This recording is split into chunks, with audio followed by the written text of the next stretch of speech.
Berikut tampilan untuk surat pendaftaran, surat pernyataan, dan juga daftar riwayat hidup bagi calon anggota KPPS Pemilu 2024. Hai, Assalamualaikum warahmatullahi wabarakatuh. Selamat datang saya ucapkan di Usma Ulia Channel yang masih sama membahas tentang beragam aplikasi dan informasi. Apa kabar teman-teman semua? Semoga selalu dalam lindungan Allah Subhanahu wa taala. Amin amin ya robbal alamin.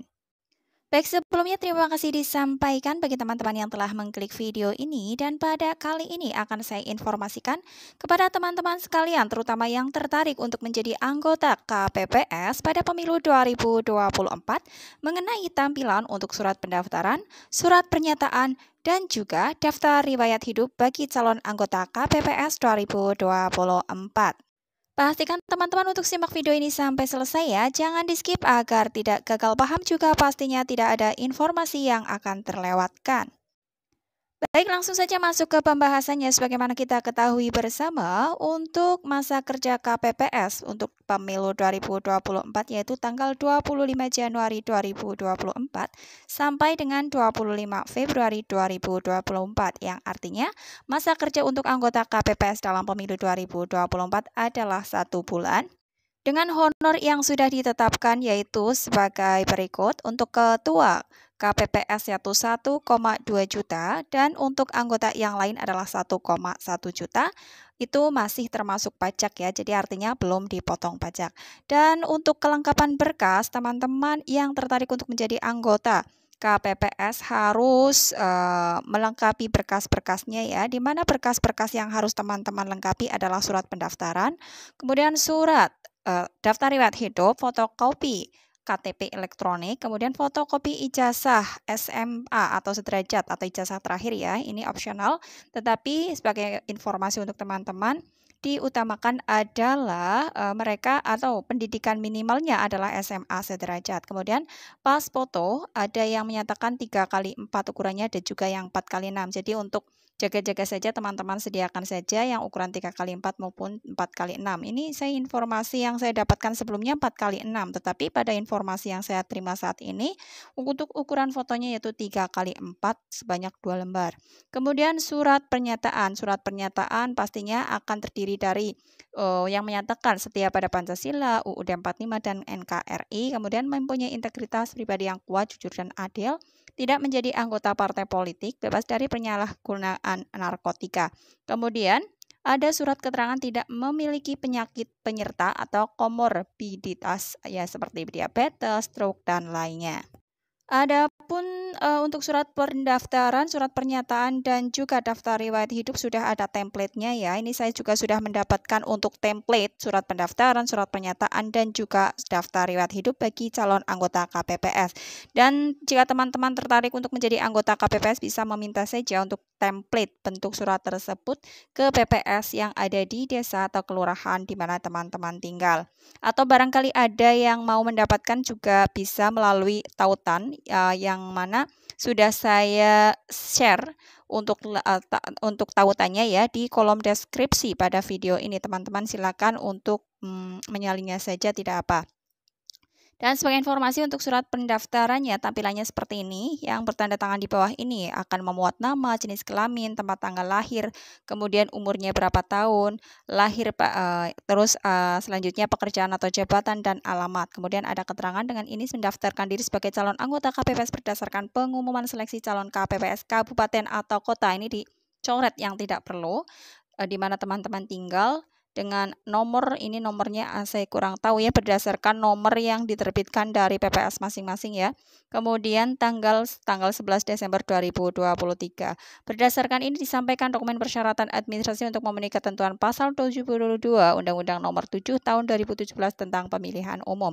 Kemudian ditulis saja nama teman-teman tinggal, desanya ya. Kemudian tanggal 12 Desember 2023, pendaftar namanya siapa. Untuk surat pernyataan bagi calon anggota KPPS, di sini teman-teman isikan kabupaten atau kota disesuaikan di mana teman-teman tinggal ya. Untuk yang bertanda tangan di bawah ini ada memuat tentang nama, jenis kelamin, tempat tanggal lahir dan juga usia, pekerjaan atau jabatan, dan juga alamat sama seperti surat pendaftaran. Kemudian di sini menyatakan dengan sebenarnya bahwa saya sebagai calon anggota KPPS kabupaten atau kota mana, kecamatan mana, desa atau kelurahan mana, ini disesuaikan. Nah, ini ada pernyataan dari poin 1 sampai dengan 10. Kemudian untuk surat pernyataan ini dilengkapi dengan materai 10.000 ya. Jadi teman-teman siapkan materai 10.000 untuk kelengkapan surat pernyataan. Selanjutnya, untuk tampilan daftar riwayat hidup ada pas foto ukuran 3x4-nya di sini. Kemudian akan memuat untuk isian-isian yang titik-titik ini disesuaikan dengan teman-teman ya, dengan keadaan atau di mana teman-teman tinggal. Memuat nama, jenis tempat tanggal lahir, jenis kelamin, mohon maaf, tempat tanggal lahir atau usianya, kemudian pekerjaan jabatan dan juga alamat. Kemudian status perkawinannya diisi, kemudian riwayat pendidikannya juga diisi, kemudian pengalaman pekerjaan dan karya tulis atau publikasi barangkali ada. Kemudian ini diisi saja untuk format-format yang kaitannya tentang memang daftar riwayat hidup yang teman-teman miliki, dan apabila tidak ada ya di strip saja atau dibiarkan saja ya. Kemudian ada pernyataan bahwa daftar riwayat hidup tersebut dibuat dengan sebenarnya untuk dijadikan atau digunakan sebagai bukti pemenuhan syarat calon anggota KPPS. Kemudian tanda tangan jangan lupa di bagian tempat tanda tangan. Untuk ketentuan pastinya teman-teman bisa konfirmasi lagi ke PPS di mana teman-teman tinggal, apakah tinggal memprint out format-format ini kemudian teman-teman mengisikan dengan manual atau diisi dengan cara ditulis menggunakan ballpoint, atau bisa diedit kemudian diisi secara langsung kemudian di print out dalam bentuk printednya dalam bentuk tulisan yang sudah rapi ya. Artinya teman-teman tidak perlu mengisi secara manual menggunakan ballpoint. Untuk penjelasan itu saya kurang tahu pastinya karena pastinya setiap PPS memiliki kebijakan masing-masing. Tetapi berdasarkan pengalaman yang pernah saya alami atau pernah saya miliki, untuk KPPS, anggota KPPS pada tahun 2019, pada saat itu untuk ketentuan yang ada di PPS saya yaitu dengan cara memprint out bentuk formatnya seperti ini, di print out saja. Kemudian untuk isiannya diminta untuk mengisikan secara manual yaitu menggunakan ballpoint.